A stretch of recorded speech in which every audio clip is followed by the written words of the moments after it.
Բարի երեկո, դուք դիտում եք Ամեկ Պլյուսի IPF Plus հաղորդումը, սկզբից օրվա ամփոփումը 120 վայրկյանում։ ՀԿ-ական պատգամավոր Լևոն Մարտիրոսյանի կարծիքով սահմանադրությունը ոչ թե հանրության, այլ իշխանության գործն է։ Հանրությունը չպետք է այսպիսի բաներով զբաղվի, պահանջի, սա հանրության խնդիրները չի։ Սովորական մարդու համար այսպիսի փոփոխությունները առաջնային ամենօրյա առօրյա կյանքի խնդիր չեն, այնպես որ զարմանալի չի, որ հանրությունը այսպես աժիոտաժային տրամադրություն չունի։ Քաղտեխնոլոգ Վիգեն Հակոբյանը կարծում է, որ ոչի ճակատն առայժմ բավարար ռեսուրսներ չունի սահմանադրական փոփոխությունների դեմ արշավ իրականացնելու։ Ուստի իշխանությունները կարող են իրավիճակը ծառայեցնել իրենց շահերին։ Առայժմ չի երևում այդ ռեսուրսը, որը պետք է խոչընդոտի, որպես խոչընդոտ հանդիսանա իշխանության համար։ Քաղաքացիական պայմանագիր կուսակցությունը չի միանա ոչի ճակատին, քանի որ սահմանադրական փոփոխությունների պայքարի դեմ օրակարգը կեղծ է։ Կուսակցության խոսնակ Ալեն Սիմոնյանը վստահ է, որ դա Սերժ Սարգսյանի բերած օրակարգն է։ Ոչ մի բան չի փոխվել։ Սերժ Սարգսյանը վերարտադրվելու է համ հին սահմանադրությունով, համ նոր սահմանադրությունով, եթե չլինի հակակշիռ։ Հայկական վերածնունդ հասարակական քաղաքական միավորումը ոչ կասի սահմանադրական փոփոխություններին, բայց ոչի ճակատին չի միանա։ Միավորման անդամ Կարեն Թումանյանը նշում է. Միգուցե իրենց այդ հարցը ուղղել, որովհետև մենք քիչ չենք ամեն դեպքում։ Քաղաքագետ Սերգեյ Մինասյանը մեծ սպասելիքներ ունի Եվրամիության հետ կնքվելիք նոր համաձայնագրից։ Արդեն տեղին իրական բանակցային գործընթաց Հայաստանի եւ Եվրամիության միջև նոր իրավական փաստաթղթեր, որն իր մեջ ինքը կներառի եւ տնտեսական բլոկի, ասենք, հարցեր եւ քաղաքական եւ վիզայի լիբերալիզացման խնդիրներ եւ տնտեսական ֆինանսական աջակցության եւ բնականաբար ժողովրդավարության եւ մարդու իրավունքների ոլորտում Հայաստանին աջակցելու։ Սահմանադրական փոփոխություններին ոչ ասող ուժերը Հայ ազգային կոնգրեսը եւ Հայաստանի ժողովրդական կուսակցությունը հիմնադիր խորհրդարանի եւ ժառանգություն կուսակցության ստեղծած նոր Հայաստան ձևաչափը, ինչպես նաեւ չենք անցկացնի նախաձեռնությունը տվել են համաձայնություն ստեղծելու ոչի միասնական կոորդինացիոն խորհուրդ։ Այդ մասին հայտնել է չենք անցկացնի նախաձեռնության անդամ Դավիթ Հովհաննիսյանը, ըստ որի շուտով խորհուրդը հանդես կգա հայտարարությամբ։ Հետզհետե ակնհայտ է դառնում, որ Հարավային Կովկասի հարակից տարածաշրջանների զարգացումները ել ավելի մեծ ազդեցություն են ունենում հենց մեր տարածաշրջանի վրա, եւ այստեղ քաղաքական գործընթացները վերջին շրջանում պայմանավորվում են հարակից տարածաշրջանների իրադարձություններով։ Նկատի ունենալով նախ-առաջ Սիրիայի զարգացումները, այսօր նման տեսակետ է հայտնել քաղաքագետ Հրանտ Մելիք-Շահնազարյանը։ Թուրքիայի նախագահ Ռեջեփ Թայիփ Էրդողանը երեկ ընդունել է Գերմանիայի կանցլեր Անգելա Մերկելին։ Հանդիպումից հետո նրանք հանդես են եկել համատեղ ասուլիսով։ Մերկելը խոսել է փախստականների ճգնաժամից եւ նշել, որ մինչ այժմ 2 միլիոն փախստական ընդունած Թուրքիան դժվարին պարտականություն է ստանձնել։ Այդ առումով Թուրքիայի բեռը պետք է կիսել, ասել է Մերկելը։ Օրվա լրահոսը։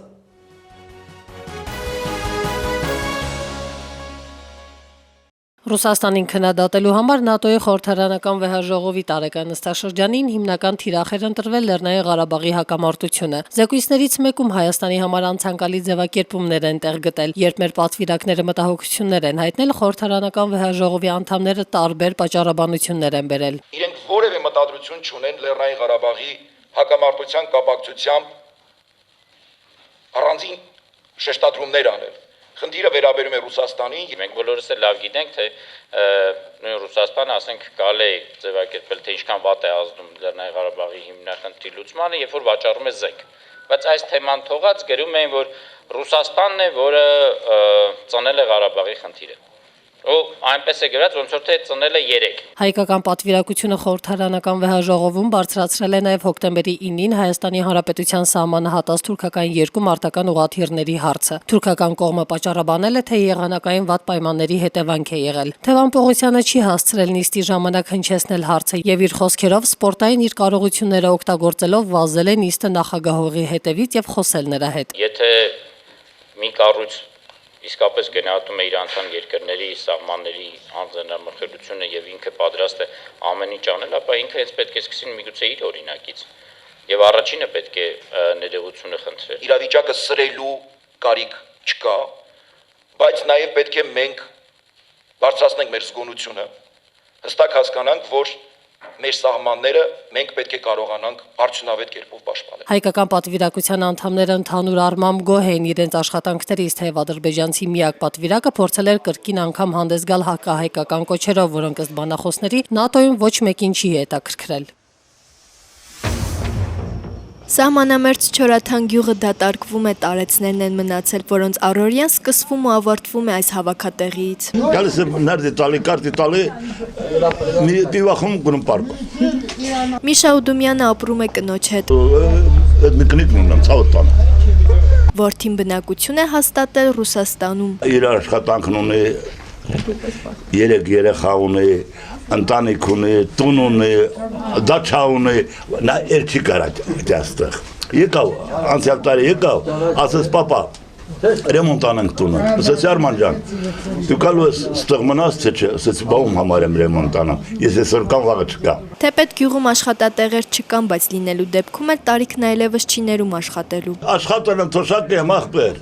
մենակ թոշակն են ճիշտ տալի, թոշակը շատ տան, ինձ հերիքան է, այդքան տանը։ 80-ամյա Անուշավան Քալանթարյանն ասում է գյուղը փոքր է, բայց ամուր, չեն պատրաստվում հերթական կրակահերթերից հետո հեռանալ։ Փոթոլիկն ալդեմ, մոր հողը չենք բրախնում ենք, մոր հողը չենք բրախնում, դուրնի քնում ենք, թուրք օկյամը հողը վիրակ կաղնել, չենք թողել։ Գյուղի երեխաների ցանկությունը խաղահրապարակ ունենալն է, քաղաքի երեխաների ունեցածի մասին միշտ են երազում ու համեմատություններ անում։ Դենդեղ զարգացած է, սկստեղ բաներ չկա, ընդե հեծանիվ ունեն, ստեղ չունենք, կամպյուտեր։ Սահմանամերձ Չորաթանում խնդիրները շատ են, դրանք լուծելու միջոցներ չկան։ 60-ամյա Զենֆիրա Միրզախանյանն արյունաբանական կենտրոն է եկել իր արյան կարիքն ունեցողներին օգնելու համար։ Ես միշտ դոնոր եմ եղել ժամանակին, հիմա տարիքս մեծացել է, ուզում եմ էլի ինձ կամ ավելի ջահել, ավելի առույթ։ Ի տարբերություն զարգացած հասարակությունների մեզ մոտ արյուն հանձնելու մշակույթը բավարար զարգացած չէ։ Արյուն կարող են հանձնել 18-ից 60 տարեկան անձինք։ Փոխհատուցման գումարը 12000 դրամ է։ Արյուն հանձնողների մեջ փոքրամասնություն են կազմում դրա դիմաց գումար չակնկալողները։ Հայաստանի Հանրապետությունում 2014 թվականի տվյալներով 8.3%-ն են միայն այդ դոնորների, որոնք կազմում են անվարտահատույթ կամավոր դոնորներ, 46% դոնորների դրանք հարազատներն են։ Չնայած մեզ մոտ արյուն հանձնողները շատ չեն, պարոն Դաղբաշյանը պնդում է, Հայաստանի հիվանդանոցներում արյան պակաս չկա։ Ըստ նրա, արյան պակասի մասին համացանցում հաճախ հանդիպող գրառումներն այլ հիմք են ունենում։ Երբ հիվանդի հարազատը ուղղակի հրաժարվում է արյունատվությունից, նա առողջ մարդ է, նա ունի համապատասխան բնութագրեր եւ ինքը կարող է իր հարազատի համար հանձնել այդ արյունը, սակայն նա չի ցանկանում, վերցնում է իր հեռախոսը, մտնում է իր սոցիալական ցանցը եւ սկսում գրել, որ գիտեք այս հիվանդի համար անհրաժեշտ է արյան բաղադրամասեր։ Մինչ հիվանդանոցներ տեղափոխելն ու այն մարդկանց ներարկելը արյունաբանական կենտրոնում կուտակված արյունն անցնում է երկար ճանապարհ։ Այս բաղադրամասերը տեղափոխվում է առաքման բաժանունք, այնտեղ նույնպես ունենք համապատասխան սարսափանային պայմաններ ու տեղափոխվում է հիվանդանոցներ արդեն փոխներարկման համար։ Արյան պաշարների սակավությունը լրացնելու համար բնակչության առնվազն 2% պետք է արյուն հանձնի։ Հայաստանում տարեկան արյուն է հանձնում 15000 քաղաքացի։ Իրաքահայ Սյուզան Հարությունը մոտ 10 տարի է Հայաստանում է ապրում։ Նրա ընտանիքը տեղափոխվեց Երևան Իրաքյան պատերազմի սարսափելի օրերին։ 2009 թվականից նոր Նորքի հանրակացարանում են ապրում։ Մենք որ եկանք այդտեղ են արդեն վատ էր։ Մենք 3 օր մինչև եկանք Սիրիայի սահմանը հասանք, Բաղդադեն մինչև Սիրիայի սահմանը մենք 3 օր դեպեց։ 3 օր փողոցներ արբարգերենք այդ չոլերու մեջ։ Տիկին Սյուզանը վերհիշում է այն աղետները, որոնց միջով ստիպված են եղել անցնելու, մինչ Հայաստանում հաստատվելը։ Ամուսինս աշխատեր ամերիկական զինվորության հետ։ Աշխատավ հետո դարին իրեն կողցաներ են։ Չեմ գիտեր ով, իրենք մուսուլման են, բայց չեմ գիտեր ովքեր են։ Կողցան հետոսին փողդուր, որ հանենք են, դանքեզ Թարցնենք հետ։ Ես არ դվի երենց 25000 ադադեն ուզեցին դոլար, դվինք, որ ինչ ամուսինիս հետ թարցնենք, բայց ինքը 2 ամիս են ավել կարող է իրենք շատ չարչարեր են երեն։ Հարազատներից շատերը ապրում են Իրաքում, նրանց հետ շփվում են համացանցի միջոցով։ Գսեք որ դունեն դուրս չեն գնար էլանք, մեկ մույսի զարգվել է ու փողոցներուն մեջ չեն գնար, բայց կորձ կա ոնդեղ։ Գաշխադին, բայց վախով։ Սյուզանը չի աշխատում, ձեռագործ իրեր է պատրաստում, սակայն չի կարողանում վաճառել։ Ոտքից հաշմանդամություն ունեցող ամուսինը մասնագիտությամբ ավտոէլեկտրիկ է, բայց չունի մշտական աշխատանք։ Դուստրերից մեկը Մարալ Հարությունը եւս ունի առողջական լուրջ խնդիրներ, սակայն օրվա հացով ապրող 5 հոգանոց ընտանիքը չի կարող ապահովել դստեր վիրահատությունը Գերմանիայում։ Փաստաբանությունը Հայաստանում համարում է կայացած ինստիտուտներից մեկը, ի տարբերություն շատ այլ ինստիտուտների, օրինակ անկախ դատարանի, որը 25 տարվա ընթացքում այդպես էլ չի կայացել։ Սակայն վերջերս փաստաբանների համայնքում նույնպես գործերը հարթ չեն ընթանում եւ հակասություններ են առաջացել փաստաբանների պալատի նախագահի եւ մի շարք փաստաբանների միջեւ։ Օրվա գլխավոր թեման։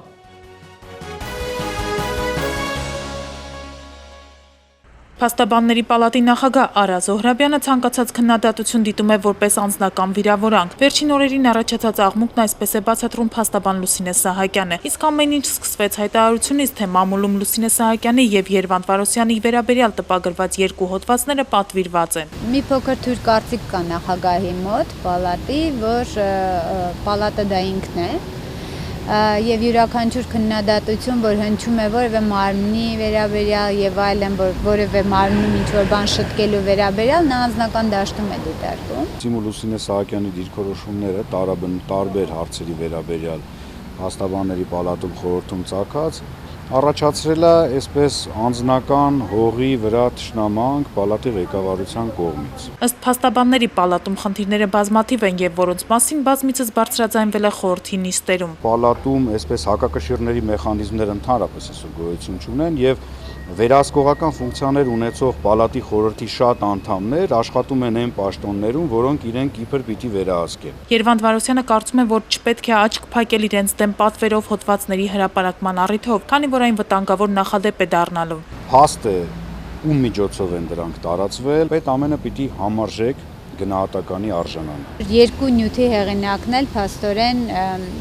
ցավով եմ ասում, բայց պալատի նախագահը եւ խոսնակն են։ Այսինքն պատվերը տրվել էր նրանց կողմից եւ նյութը ուղարկվել էր նրանց կողմից։ Փաստաբանների պալատի նախագահի հրամանով կարգապահական վարույթ է հարուցվել պալատի մամուլի խոսնակ Հայկ Հակոբյանի նկատմամբ հոդվածների հրապարակմանը նրա առնչության վարքագիծը ստուգելու նպատակով։ Եթե ինքը Հայկ Հակոբյանը նշում է, որ այո, այդ պատվերը ես եմ տվել, ուրեմն նա չի կարող աշխատել պալատի մամլոխոսնակ, որովհետև նա մեր բոլորի մամլոխոսնակն է։ Լուսինե Սահակյանը համոզված է, պալատը պետք է հասկանա իր սխալը, բայց հարցը լուծելու փոխարեն հայտարարություն է տարածվում։ Ребята, давайте жить дружно տարբերակով։ Ինչը ինձ համար ակնհայտ անհասկանալի է, որովհետև մենք պետք է հասկանանք, որ երբ որ կա սխալ, սխալը ուղղել է պետք եւ անցնել առաջ։ Փաստաբան Նիկոլայ Բաղդասարյանը կարծում է, որ պետք է երկխոսություն սկսել իրավիճակը հարթելու համար։ Ոչ մի ճգնաժամ չկա, չգիտեմ, հայոց պատմությունը չի, Ղարաբաղի խնդիրը չի, կյանքը գնալու առաջ, փաստաբանական պալատը զարգանալու է, ոչ մեկ պալատի մարմինները, վնասելու խնդիր չունի։ Որը համայնքի մեջ հակասությունները անշուշտ հարվածում են այդ համայնքի մասնագիտական հեղինակությանը, երբ օրինակ լրագրողները ոչ թե բանավիճում են ինչ-որ թեմայի շուրջ, այլ սկսում են հրապարակավ իր հետ անձնական բնույթի հարցեր պարզել, դա անշուշտ սասանում է ընթերցողների վստահությունը ընդհանրապես լրատվամիջոցների նկատմամբ։ Նույնը տեղի ունենում փաստաբանների դեպքում, եւ եթե այդ հակասությունները սրվեն, ապա քաղաքացիները կմտածեն, արժե արդյոք իրենց խնդիրները լուծելու համար դիմել փաստաբանների օգնությանը, թե դիմել նախկինում ստուգված մեթոդների եւ համապատասխան ձևով շփումների մեջ մտնել դատավորների, քննիչների եւ դատախազների հետ։ Իսկ այդ շփումները, ինչպես հայտնի է, օրինականության հաստատմանը ամենևին չեն նպաստում։ Իրավիճակն ավելի է խճճվում այն պարագայում, երբ այդ ամենին խառնվում են քաղաքական մոտիվներ։ Այլախոհ փաստաբանները ելույթ են ունենում քաղաքական հարթակներում եւ հանդես են գալիս համադրական փոփոխությունների դեմ։ Այդ պարագայում ցանկացած մասնագիտական քննարկում, առավել եւս ցանկացած կարգապահական տույժ կարող է դիտվել քաղաքական հայտարարությունների համատեքստում։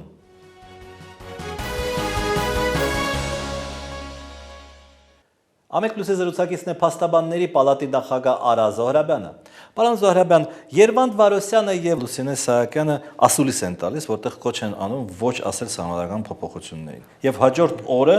տեղի է ունենում փաստաբանների պալատի խորհրդի նիստ եւ ժամը 23-ին որոշում է ընդունվում Երվանդ Վարոսյանին կարգապահական տուր սահմանել։ Արդյոք այստեղ կա զուգադիպություն, թե ինչն է պատճառը։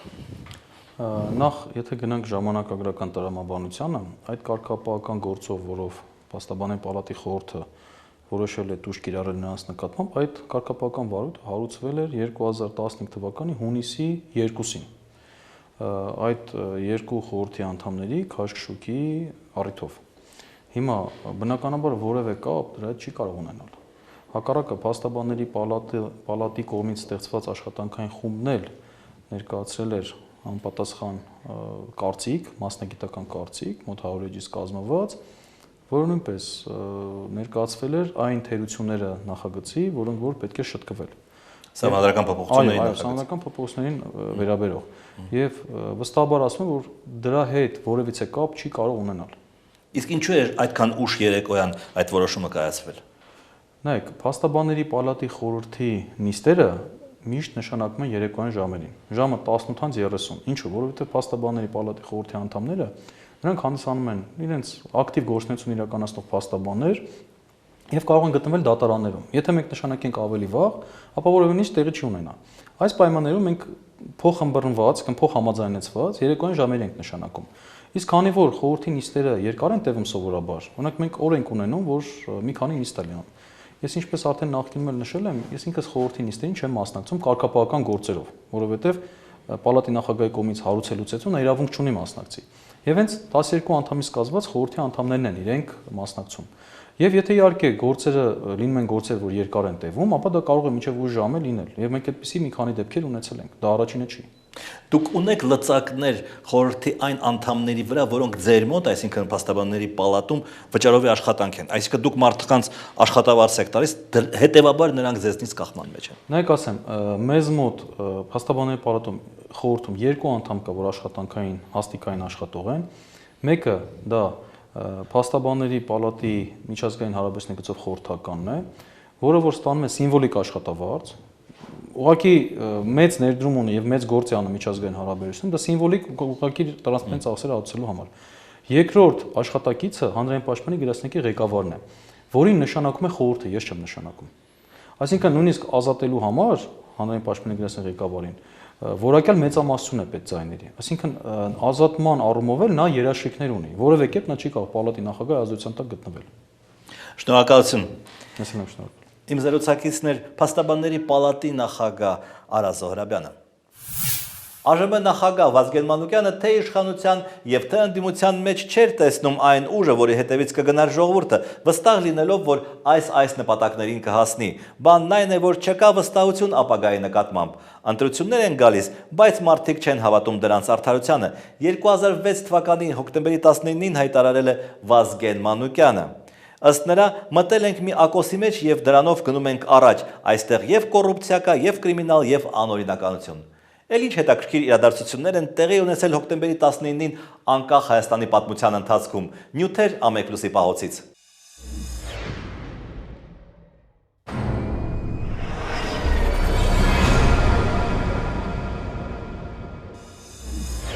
Օպերային թատրոնը կարող է զրկվել արտիստների մեծ խմբից։ 1997-ի հոկտեմբերի 19-ին թատրոնի ղեկավարությունը մտահոգված է, որ իր երիտասարդ արտիստները շուտով բալետի կոշիկները կփոխարինեն զինվորական սապոգներով, 3-ը շուտով կգնան բանակ, եւս 7-ին սպասում են նույն ճակատագիրը։ Եթե ինձ չհաջողվեց պետությանը համոզել, որ օպերայի եւ բալետի թատրոնին տան այդ փոքրիկ մինիմում նվազագույն աջակցությունը, որ բալետի արտիստներին չտանեն, ապա նրանք, ովքեր որ դեռ զինակոչի տարիք չունեն, նրանք անպայման կփախչեն Հայաստանից եւ ճիշտ կանեն։ Նույն օրը ՀՀՇ վարչության նախագահ Վանո Սիրադեղյանը մասնակցում է կենտրոնամանքի թաղապետի ՀՀՇ-ական թեկնածու Արարատ Զուրաբյանի ընտրարշավին։ Սիրադեղյանը վստահեցնում է, որ իշխանությունները չեն փորձի միջամտել թաղապետերի ընտրություններին, քանի որ նախորդ բոլոր համապետական ընտրությունների միջամտելը մեծ գլխացավանքների պատճառ է դարձել։ Կա պարլամենտական ընտրություններ արտիստների գլխացավանքը, խոսակցությունը եւ ուսուցումը ժողովրդի կան կաթողիկոսական սկանդալային սպասող ընտրություններ։ Հաջորդ տարի նույն օրն արդեն կենտրոնի ընտրված թաղապետար Արա Զուրաբյանը ողջունում է, որ Ազատության հրապարակում զվարճանում են երեխաները։ Հենց թաղապետարանն էլ տիկնիկային թատրոնի հետ այստեղ արդեն երրորդ տարին հեքիաթի տոն են կազմակերպում։ Այս հրապարակը քաղաքական նկատառումներով նենց ծեծված, ոտնակող եղած հրապարակ հանդիսանալով գոնե տարվա մեջ մեկ օր երեխաներին պատկանի ու ասենք այսպիսի նպատակների ծառայի։ Ռամկավարների ղեկավար Ռուբեն Միրզախանյանը 2000-ի հոկտեմբերի 19-ին քարը վրա չի թողնում բնորոշելով Հայաստանի տնտեսությունը։ Հռակատենապետը տնտեսության ապագան տեսնում է ավելի ու ավելի գորշ։ Մեր տնտեսության զարգացումը ընթացել է պիցա թխելով, համբուրգերներով, Marlboro սիգարետներ ներմուծելով, սիրունիկ բաներով, այսպես ասած։ Այսօրը դատախազությունը հրապարակում է մի հայտարարություն, որով Լևոն Տեր-Պետրոսյանի իշխանության վրայից հանում է մազութը լափելու մասին հռչակավոր մեղադրանքը։ Հատուկ այդ նպատակով 1 տարի 3 ամիս առաջ ձևավորված քննչական խումբը ոչ մի տվյալ չի գտել, որ $200 միլիոն մազութ է անհայտացել Հայաստանի տարածքում։ Քննչական խումբը կատարել է հնարավոր բոլոր գործողությունները։ Դժվար է թվարկել գործողություններ, որոնք ելի կարելի էր կատարել, որպեսզի մենք կորած մազութը ճանաչենք հափշտակված։ Ռուսաստանից դուրս եկել այստեղ չի մտել։ Նույն օրը Գյումրիում Ռոբերտ Քոչարյանը զարմանում է, թե ինչու մեր ընդդիմությունը չի համախմբվում իր նախագահի շուրջ։ Սեպտեմբերի 11-ի ահաբեկչությունից հետո այս օրերին ամբողջ աշխարհում հենց այդպես էլ անում են։ Նախկին վարչապետ Արարատի ցեմենտի գործարանի տնօրեն Արամ Սարգսյանին Քոչարյանն առանձին է անդրադառնում։ Գործարանի տնօրենը ամեն օր ժողովներում կոչ է անում, թե ինքը ինչպես կղեկավարեր այս երկիրը, հարց է առաջանում դու քո գործարանն հետ աշխատացրու, քո հարցերը բյուջեի հետ, էներգետիկայի հետ բարձի, եթե դա դու ի վիճակի չես անել, ապա դու ոնց պետք է ծաղկեցնես այս երկիրը։ Ռուսաստանը ցանկանում է ձեռք բերել Մարս գործարանի բաժնետոմսերի վերահսկիչ փաթեթը։ Գործարանը ընդգրկված է ռուսական գազի պարտքի դիմաց Ռուսաստանին փոխանցվող ձեռնարկությունների ցանկում։ Այդ երկրի փոխվարչապետ Իլյա Կլեբանովն արդեն մուշտարու աչքով տեսել է գործարանը, որն աշխատում է ամբողջ ծավալով, վճարում է բոլոր հարկերը եւ պետությանը ոչ մի պարտք չունի։ Ուղղակի պարտքի տակ, պարտքի դիմաց տալը դա սխալ է։ Ուրիշ բան, եթե ներկայացվի ռեալ ծրագիր, որը հնարավորություն կտա ավելի լիարժեք օգտագործելու արտադրական հզորությունները գործարանի։ 2010-ի հոկտեմբերի 19-ին ընդդիմությունը Երևանում խոշոր հանրահավաք է հրավիրում։ Այդ օրերին ինչ-որ ֆորումի շրջանակներում Հայաստանում են միջազգային իրավական կազմակերպությունների ներկայացուցիչներ։ Հակառաջնորդ Տեր-Պետրոսյանը պարզաբանում է, թե ինչու է հրավիրել այս հանրահավաքը։ Այսօրվա մեր միջոցառման նպատակն է ֆորումի մասնակիցներին ցույց տալ, որ հայ ժողովուրդը լի է վճռականությամբ մինչև վերջ պայքարելու իր ոտնահարված իրավունքների վերականգնման համար, օգտագործելով դրան հասնելու բոլոր օրինական միջոցներն ու միջազգային կազմակերպությունների ընձեռած հնարավորությունները։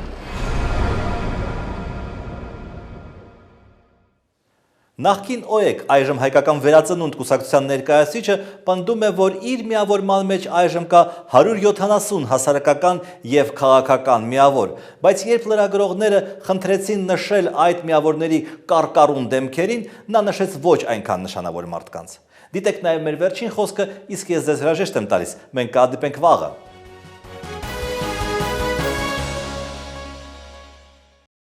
Սարգիս Կարապետյանը իր կուսակցությամբ միացած ՀԿ-ներից ասեմ, որին կճանաչեք դուք, օրինակ ազգային արժեքների պահպանման ճակատը Սևան Աղաջանյանի գլխավորությամբ։ Ընդամենը 2 օր առաջ մեզ միացել է եւս մի շատ հզոր կազմակերպություն, որի ղեկավարը հանդիսանում է Արտաշես Տողոսյանը։ Հասկանալի է, ամուսնանում է Կարինը, բայց մեզ հետ մնում են Սյուզին, Ռոզին, Օֆելիան, Մեդելիան, Սիրվարդը, Ալվարդը, Դեզդեմոնան, Գայանեն, Նունեն, Նարինեն, Մարգարիտան, Էլզան, Գրետան, իվերջևես Կիրա մենք նորից երեխա ենք ունենալու։